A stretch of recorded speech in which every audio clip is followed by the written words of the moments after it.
to me and I have to listen. Yeah, you helped me with my homework. What?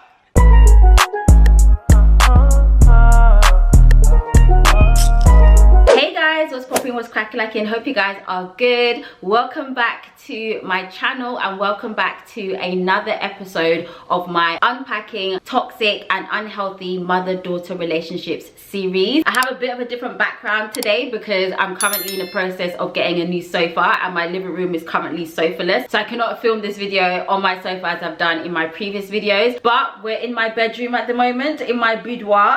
I am going to be having a very honest, open but also chilled conversation with my teenage daughter in today's video. But before I get into that, I want to thank BetterHelp, that's H-E-L-P, for sponsoring today's video. If you are someone that is experiencing anxiety, depression, stress, I know for me personally, this last week I've been dealing with some things that have made me feel quite overwhelmed and anxious and stressed, and I understand that it can be difficult, especially when you might feel like you don't have anyone to talk to about the things that you are experiencing. BetterHelp offers licensed therapists who are trained to listen to you and help you, and you are able to have access to a therapist online within your own environment at your own convenience and also in private. There is a broad range of expertise with BetterHelp's 20,000 plus network of therapists, which allows you to have access to help that may not be available within your area. All you have to do is fill out a questionnaire that will help to assess your specific needs and also help you to be matched with a therapist within 48 hours. Once you're matched with a therapist to meet your needs, you can then go on to begin to have video sessions, phone sessions, text messages between you and your therapist that all remain completely confidential. Also, if you're not happy with your therapist, you can always request a new therapist without any extra charges. You can join the 2 million plus people who have taken charge of their mental health with an experienced BetterHelp therapist. I know for sure for myself, therapy is something that I've definitely become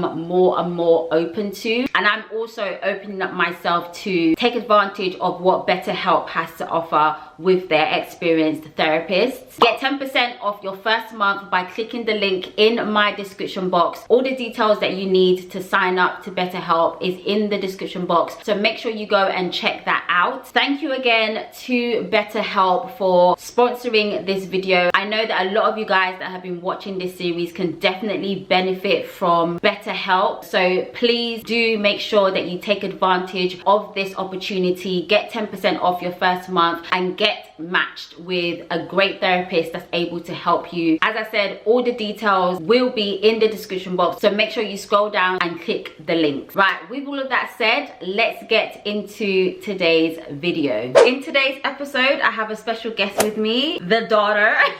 If any of you are new to my channel, this is my daughter Natanya. She's 18 years old. She also has her own channel, which I'll put the link for in the description box. But yeah, I've asked Natanya to join me in today's episode because I'm actually going to be talking about the things that I've learned and had to unlearn during my years of being Natanya's mum and coming into motherhood. If you have missed the last two episodes, you might want to go back. Episode 1, I basically gave you guys an introduction about myself, my background and things like that, and in episode 2 I kind of went more into the Nigerian culture and how that affects toxic mother-daughter relationships, also looking at the science of mother-daughter relationships. So definitely recommend you go back to episode 1 and 2 if you haven't watched those, and then come back and click on episode 3. As I said, in today's episode I'm going to be talking about some of the things that I've had to learn and unlearn in the journey of motherhood with my daughter and how that has been from her perspective as well. And let's get into some of the things that I've had to learn and unlearn. One of the main things that I think I definitely feel like I had to learn when it came to getting to know my daughter from when she was like a toddler to preteen age was her love language. If any of you don't know what love languages are, I'm going to put a link in the description box that kind of explains it, and you can also take a test to see what your main love languages are. I've always known what my love language was, but I think that with Natanya I had to kind of get to know what her love language was without necessarily making her take the test or asking her. Wait, what do you think it is? I know what it is. What is it? Physical touch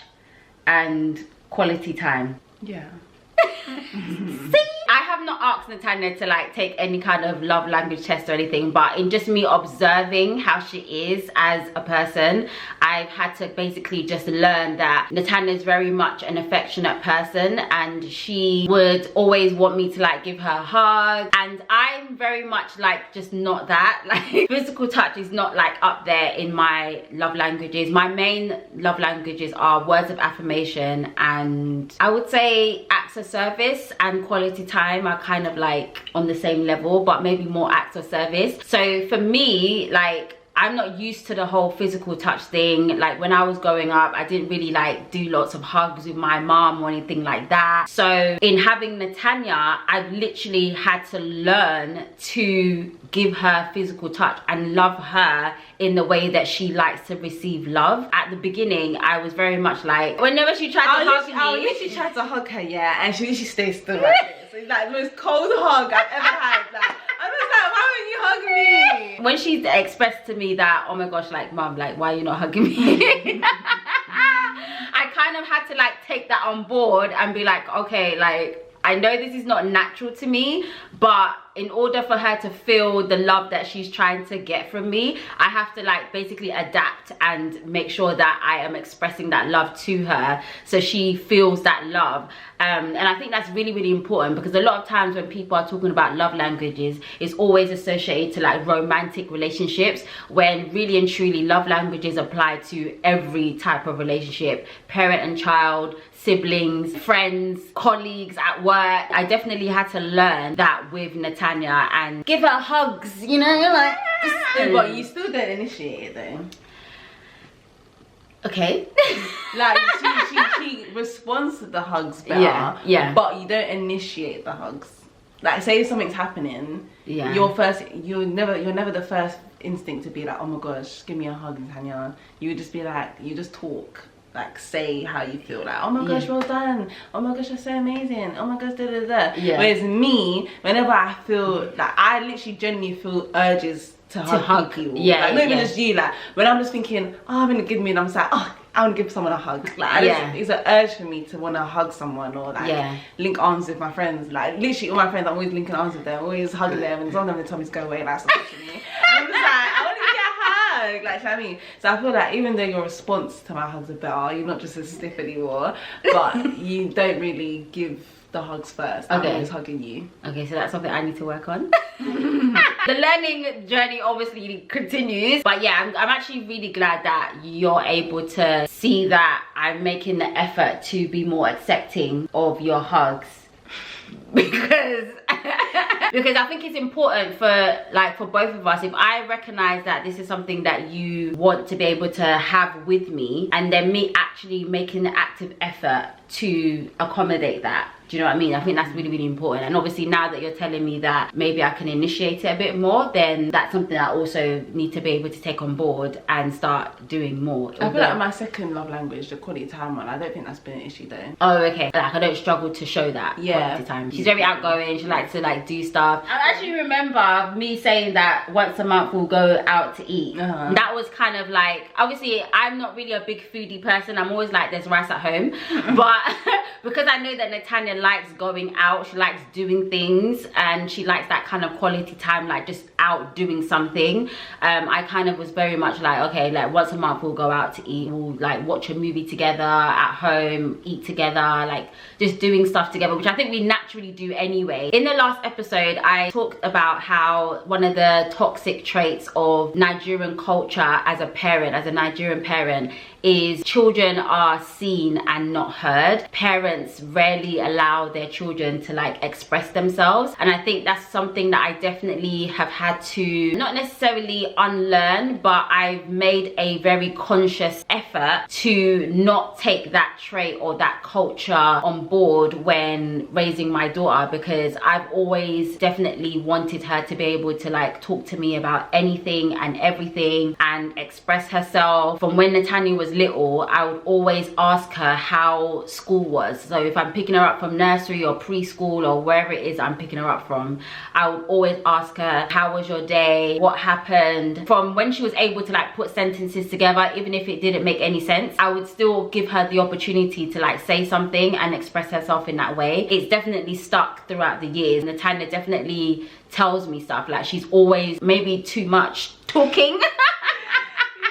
Like Natanya's always talking, she's always sharing things with me, she's always expressing herself. And I remember when we did that video with Esther and Coco, so there's a video on my channel with me and my friend who also has a child, a son, Coco, who is also a teenager. And a lot of people in the comments in that video were quite shocked that, you know, Natanya was like saying certain things and expressing herself so confidently and so passionately. And I think that comes from a place of where a lot of people are like conditioned to think that a child expressing themselves is like a disrespect to their parents. And if you don't know my daughter, like if you don't know our relationship, you probably from the outside looking in, you probably think like, why is she letting her daughter like talk like that or talk so much or whatever. For me and for us, it's not a disrespectful thing because she's not being rude, she's not being actually disrespectful towards me. All she's doing is literally expressing herself and talking. And one of the things that I know that is that with me and Natanya, she probably gets it from me, is that she talks very passionately and she's able to express herself. She's able to explain her thoughts, her feelings, her arguments. She can debate for England. And I'm kind of the same way as well. And I just allow her to do that. I allow her to be able to share what her thoughts are, what her opinions are. I don't want my child to ever feel like she's in a position where she can't say something. Like if there's something that she wants to say, something that she's feeling, or, you know, whatever the case may be, I don't ever want her to feel like she can't come to me and talk to me and express herself to me. But also having that respectful boundary where if I feel like maybe her tone or something is out of line within a discussion or a debate that we're having, I can, you know, check her on it, but I'm not gonna stop her from still saying what she needs to say. I think that what you're saying from like when I was younger, I don't think I would have noticed what was happening. But I think more like recently when I've been doing my A-levels, yeah, because I do like social sciences, I've like learned like, I don't know if they're called, not political views, but like views about society, like feminism and views about like capitalism and stuff like these are views about society. So as I've started to do my A-levels, I've started to like kind of formulate my own ideas and like my own opinions of the world and how things work, and like just being a bit more woke in terms of like what's happening. So I feel like in that sense I realized that I can normally when I learn things in school, I come home and I'm like, oh mom, I think da da da da, and I think that da da da da and da da da, and in that sense I can realize that, oh yeah, mom was actually listening to what I'm saying and she's actually responding. But before I wouldn't have noticed that, you know, to get how are you from school, like how was school, yeah, obviously I wouldn't notice that you're actually trying to like know what's happening. I'm just thinking you're just asking me. Yeah. Whereas with now I can actually more see it more vividly, like, oh yeah, this woman is actually listening to what I have to say. My mum is actually listening to what I have to say. She's actually engaging in conversation and actually giving me her opinions, and I can see like where we like might agree on certain things or like disagree, and then like we debate out, and then I can, and then that actually helps me to like formulate my own views as well, because I can like vocalize how I think and what I think about life.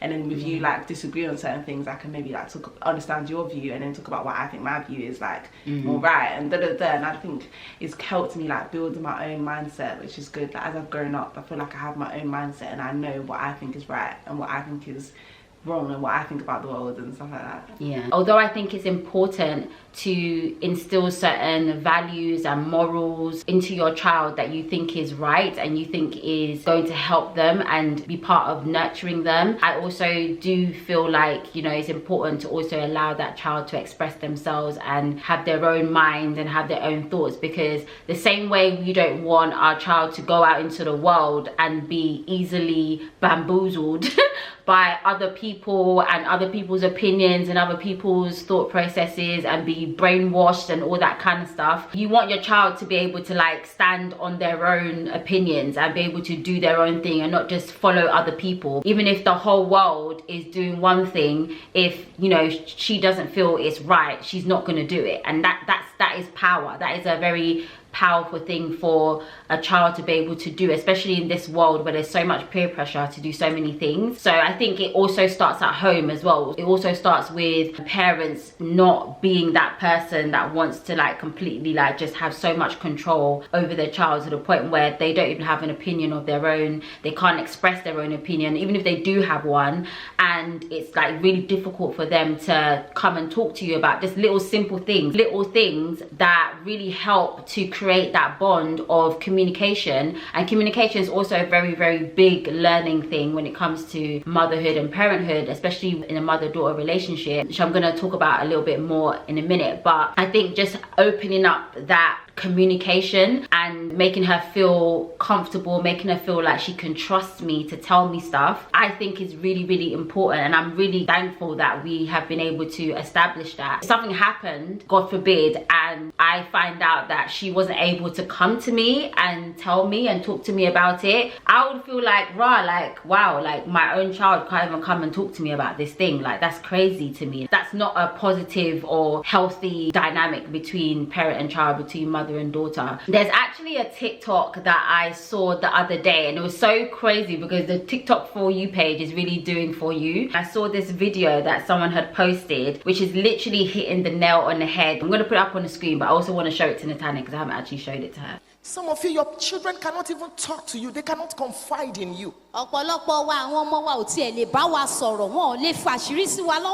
of these children, the uncle, your brother, your husband's brother is sleeping with them. They cannot tell you, mommy, because you will beat them and kill them.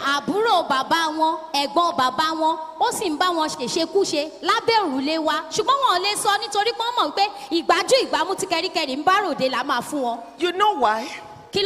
Because that was the way we were raised. We don't know better. The illiterates of the 21st century are not the people that cannot read or write. They are the people that cannot unlearn and relearn. You're about to sound so cool.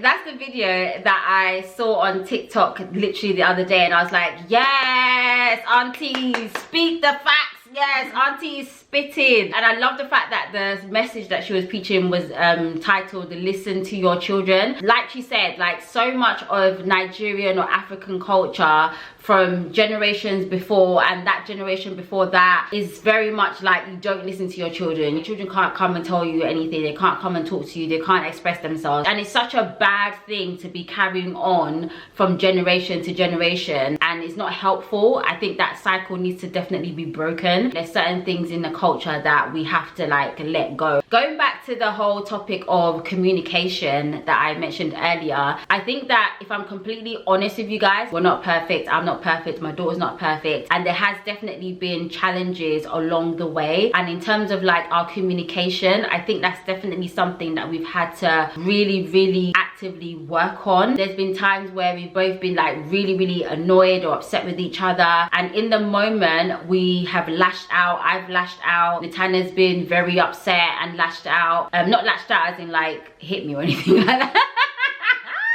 Not that, but like just been annoyed. One thing that I think that we've been really good at, even in those situations, is when we have both calmed down, we've been able to go back to whatever it is that we were annoyed with each other about and talk about the issue in a more calm manner and actually reflect. And I think that has been really important in us building a closer bond, that we actually talk about where both of us have gone wrong in the situation in order to know that next time it doesn't need to be at that level. Yeah, I think that does happen. To be honest, I feel like most of the time that when we have arguments and stuff, I feel like if you feel like you was in the wrong, or you feel like because the argument was so heated that I wasn't even listening to what you had to say because I was just too busy thinking I don't listen to you because you're angry. I feel like that's when you would like address it the next day. For example, if you feel like you was in the wrong, you would address it by starting like, you apologize, or if you feel like I wasn't listening to what you were saying because I was too busy trying to ignore you, you would be like, okay, this is what I was trying to say yesterday. Like if you don't bring it up again, then I never bring it up anyway. So even if I do feel like I was in the wrong, I don't say anything afterwards. But I do feel like sometimes when you do know that you're in the wrong, if I initiate a conversation about it, you do express that you know that you're in the wrong. Yeah, that's what I mean, but that's only if you initiate it. Some of the occasions we do talk about it, and then that's quite good because like we can voice our opinions like more calmly. It's because I feel like when you're arguing, even if what you're saying is facts, like even if what you're saying makes sense, because of the fact that we're arguing, my brain just shuts off completely. I'm just like, I don't want to hear anything, like not even in a rude way, but it's like you know, like when your feelings are just heightened. I'm just like, I'm not thinking logically, I'm not thinking about what you have to say, I'm just thinking like, oh my gosh, this person is trying to tell me stuff, and like if everyone's angry, I just don't want to hear it. So I think the feedback things we do afterwards are obviously good, because it's just, I can actually hear what you're saying. Like, yeah, it's definitely been one of those things where, especially as Natanya's gone older, obviously she's coming into herself, she's becoming her own person and things like that. It definitely has been a thing where, you know, we've had to learn how to better communicate with each other without having to, like, you know, be really annoyed, or me raising my voice, or whatever the case may be, or me thinking Natanya's got an attitude towards me or whatever. That happens a lot. I even diagnosed her with hostile attribution bias. Girl, bye. She does psychology at school, and she tries to like psychologize me. Is that even a word? I don't know. But yeah, I think it's like really important for us to be able to have those conversations. As much as I make fun of Natanya about trying to psychologize me, it is interesting to be able to see her look at me in a way where she's not seeing me as like, oh, my mum's just shouting. She's also trying to understand me, because I think that's what you're doing. You're literally trying to think about, okay, why does my mum do this? So I can better understand that, okay, maybe I shouldn't do that, or maybe I should like go about certain things in a different way. There's stuff that I might need to learn or change and understand about myself as well. So that you can see. Go back. It's all about being able to understand people. The same way in a romantic relationship, the more time you spend with someone and get to know them, you're gonna need to understand who they are as a person, their demeanor, like everything about them is what you grow to learn and understand. And I think that goes the same way between parent-child, mother-daughter relationships, where you have to actively understand. And this even goes back into the thing of just seeing your child as an individual person. I think a lot of parents struggle to see that your child is a human being. They are their own individual. They have their own personality, their own traits, their own demeanor, their own thought processes. The same way that you are a person, your child is also a person. It's a constant effort of communication, a constant effort of trying to understand, trying to continue to create a bond with your child that is going to last through all the years, all the life experiences that, you know, your child is going to have for themselves. And I think it's just really important to just like not only continue working on that bond, but also making sure that you're not doing things that's going to destroy the bonds that you already had. Do you know what I mean? A lot of people that watch me and Natanya, a lot of people that know our relationship from the outside, you guys see that we do have a very close bond. We have a close mother-daughter relationship. We laugh together, banter together. We're very silly with each other. And we also have our serious moments where we can really talk about like real life serious things. And she's able to express herself. I'm able to express myself. One of the things I've had to like learn to establish in our relationship is the, you know, the balance between being her mum and being the parent and the person with authority, while also maintaining a close bond and a friendship where she feels comfortable. And we're friends? Oh, we're friends? No, you wanna be my friends? No, it's weird though. Does that sound weird to you? What, saying that we're friends? I wouldn't call us friends. No, we're not friends. That sounds so strange. If me and you were the same age, I wouldn't be your friend. I'm joking. Do you think if we was the same age in school, we would be friends? I think so. Do you think that you'd be? No, actually, I don't think so. Because you're like. But I feel like we have. I don't know. Would you be friends? Would I be friends with you? I think so, because we bust jokes so much. Like, there's things that we both find really, really funny. I feel like you would be part of my friendship group. Yeah. Yeah, because we both have the same humour. No, your humor's slightly different. No, but there's some things where we'll both be creasing. Yeah. And we both have the same silly aspects to our no. We're both no. I'm thinking about how my friends are and how you are. It's actually the same. Like they're very sarcastic. Yes, I have a sarcastic sense of humor, and I also find the most random things funny. And I think I get that from you then. Yes, and that means if we were both young, we would be friends. What if you're both young? I'm still young, honey. Whatever. Okay. I mean, if you were both in school at the same time. Spring chicken, honey. I'm still doing baby girl over here, okay? Okay, but yeah, I don't think I would say that we're friends in that way. We're not friends. We can't be friends because we're parent and child.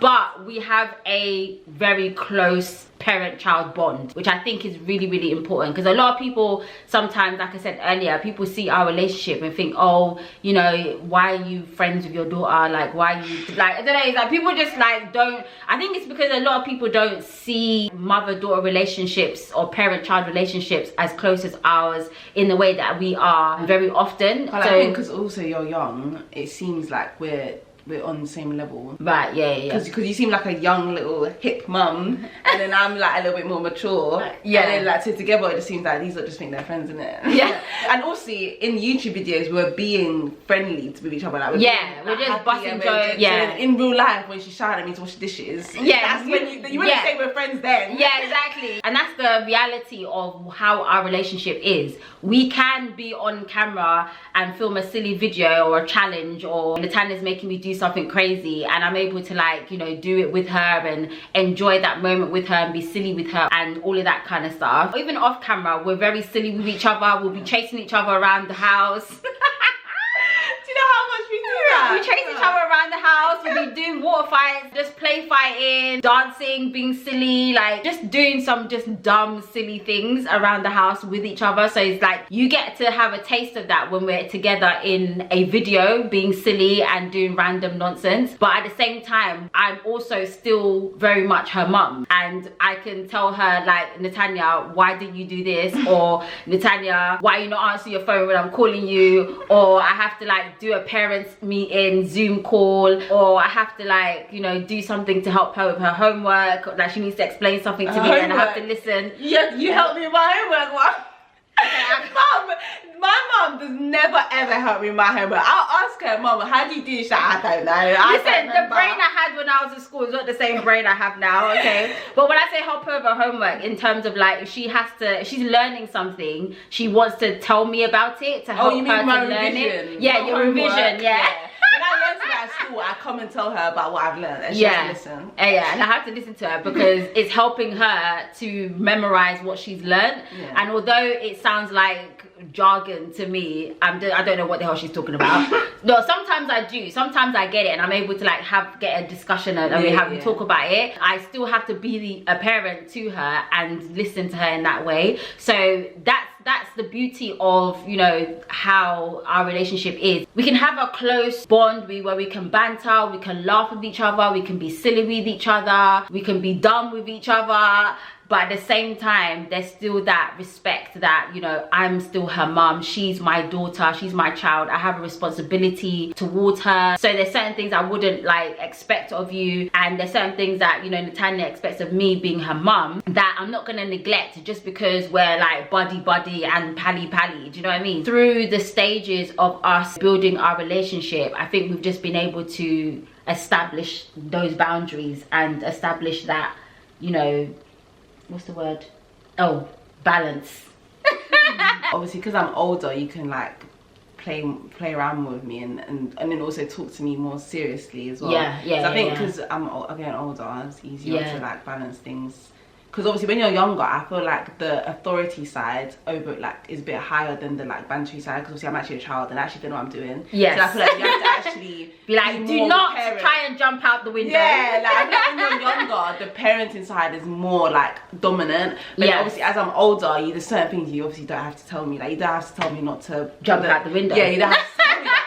You don't have to tell me to not iron the carpet and stuff like that. Exactly. You have to tell me dumb things.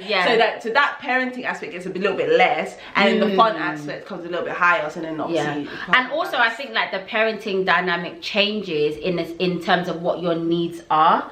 So I don't need to like bath you or anything like that. I don't need to like make sure like I cream your body when you come out of the bath and stuff like that. I don't need to pick out your clothes and things like that. But I do know that there's more of like an emotional need that you might have where you want to talk to me about something. So if there's something going on in her life, in her own little world, her own bubble of things going on in her life, you know, she's able to come to me and ask me for advice or ask me her opinion. I literally tell her all the tea. Everything that happens, girl, I tell her everything. She give me the tea, you know what I'm saying?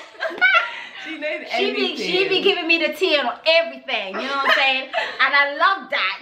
Yeah. I'm kind of more there for her emotionally as opposed to actively doing, you know, physical things for her. You have to actually be there for your child emotionally, on an emotional level, and not just, you know, providing a roof over their head. Is more than that. All right guys, that is it for today's episode. I hope you guys enjoyed this discussion with my daughter Natanya on the things that I've had to learn and unlearn. There's probably like so many other things, but these are like the main key things that I thought would be good to talk about in today's video. If you did enjoy this video, make sure you hit the thumbs up button, hit the like button. Y'all be forgetting to hit the like button on my videos and I don't like that. Okay, hit the thumbs up button if you enjoyed this video so other people can see it. It will really help to push the video so other people can see it and enjoy it and learn from it as well. If you haven't already subscribed to my channel, make sure you hit the subscribe button, turn on your notifications. Don't forget to subscribe to Natanya's channel. I will put the link in the description box. And yeah, thank you guys so much. I hope you guys have been enjoying this series so far. I will catch you guys in the next one. Bye guys. Bye.